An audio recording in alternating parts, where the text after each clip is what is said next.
कर्नाटक का धर्मस्थला, एक पवित्र तीर्थ स्थल जहां भक्तों की भीड़ श्री मंजुनाथेश्वर मंदिर के दर्शन के लिए उमड़ती है, आज एक ऐसे अंधेरे रहस्य की चपेट में है जिसने पूरे देश को हिलाकर रख दिया है।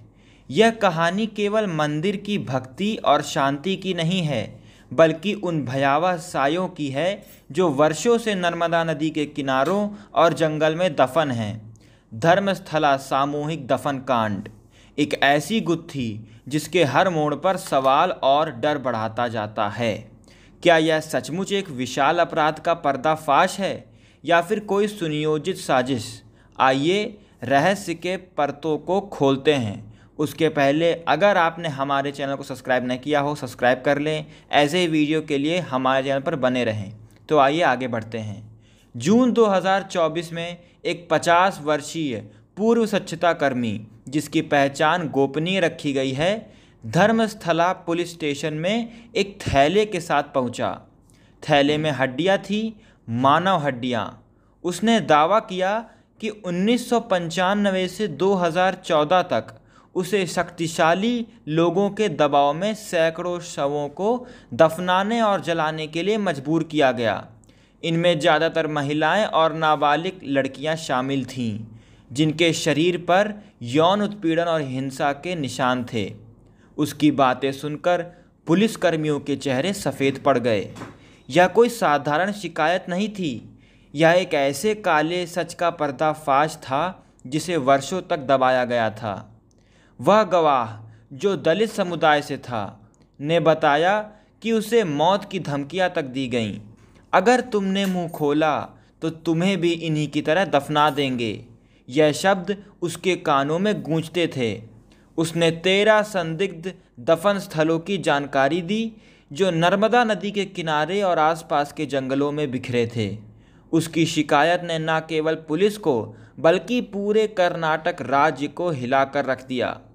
क्या यह पवित्र तीर्थस्थल वाकई इतने भयानक अपराधों का गवाह था? 7 जुलाई 2024 को दक्षिण कन्नड़ पुलिस ने भारतीय न्याय संहिता की धारा 211 ए के तहत मामला दर्ज किया। गवाह की गवाही और उसके द्वारा पेश की गई हड्डियों की तस्वीरों ने इतना दबाव बनाया कि कर्नाटक सरकार ने 19 जुलाई को विशेष जांच दल यानी कि SIT का गठन किया। DGP प्रणब मोहंती की अगुवाई में यह टीम तुरंत हरकत में आई। 27 जुलाई को गवाह ने SIT को नर्मदा नदी के किनारे संदिग्ध स्थलों पर ले जाना शुरू किया।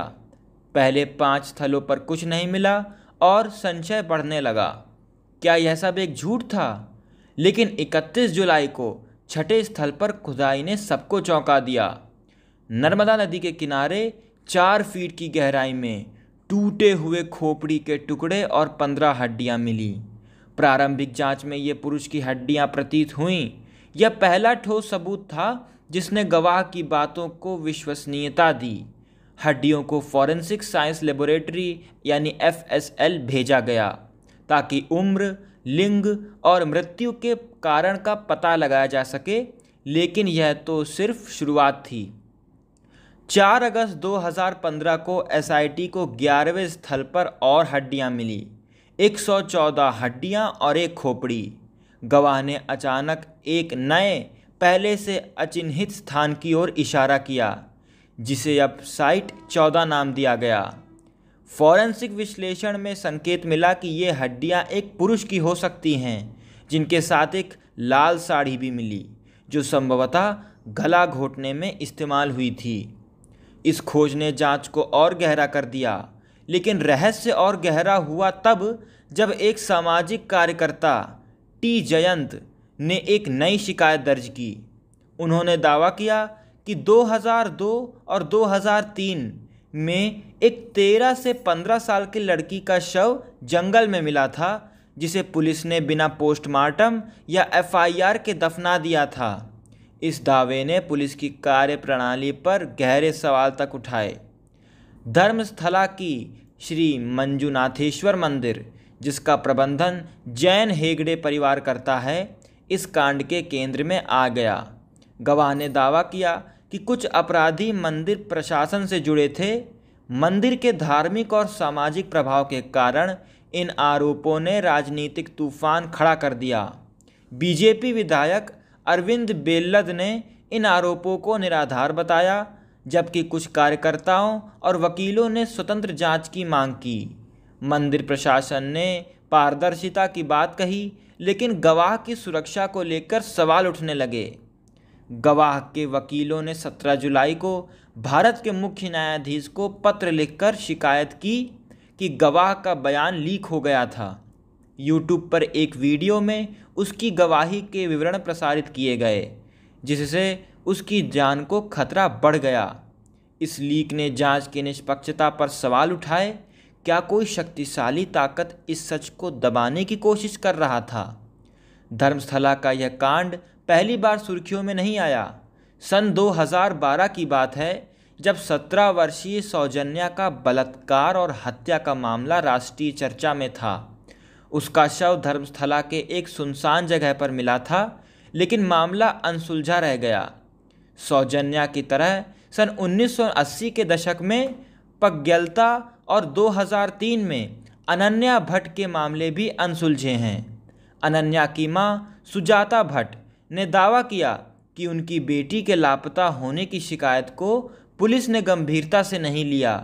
अब गवाह के दावे ने इन परिवारों को नई उम्मीद दी है, लेकिन साथ ही डर भी। क्या यह सच सामने आएगा?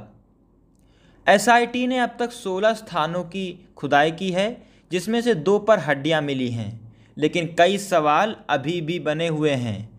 क्या ये हड्डियां उन सैकड़ों शवों का हिस्सा हैं जिनको गवाह ने दावा किया था? क्या ये अपराध संगठित थे? और सबसे बड़ा सवाल, क्या प्रभावशाली लोग इस जांच को प्रभावित करने की कोशिश कर रहे हैं? 6 अगस्त को मंदिर प्रशासन के सचिव हर्षेंद्र कुमार ने मीडिया पर पाबंदी लगाने की मांग की, लेकिन ट्रायल कोर्ट ने इसे खारिज कर दिया। कर्नाटक हाई कोर्ट ने भी 11 अगस्त 2025 को इस मामले को बंद कर दिया, जिससे मीडिया की स्वतंत्रता बरकरार रही। एसआईटी ने अब रडार स्कैनिंग तकनीक का उपयोग शुरू किया है, ताकि और दफन स्थलों का पता लगाया जा सके। गवाह ने और स्थलों की जानकारी देने का वादा किया है, लेकिन केवल तभी जब उसे और उसकी सुरक्षा की गारंटी मिलेगी। कर्नाटक सरकार ने सभी संबंधित मामलों को एसआईटी को सौंप दिया है और एक विस्तृत रिपोर्ट का इंतजार है। लेकिन जैसा कि नर्मदा नदी के किनारे की मिट्टी खोदी जा रही है, वैसे ही धर्मस्थला की शांति के पीछे छिपा सच भी उजागर हो रहा है। यह कांड न केवल एक आपराधिक जांच है, बल्कि शक्ति, जाति और न्याय के सवालों का एक दर्पण भी है। क्या गवाह की हिम्मत और एसआईटी की मेहनत इस अंधेरे को सुलझा पाएगी? ये देखने वाला है।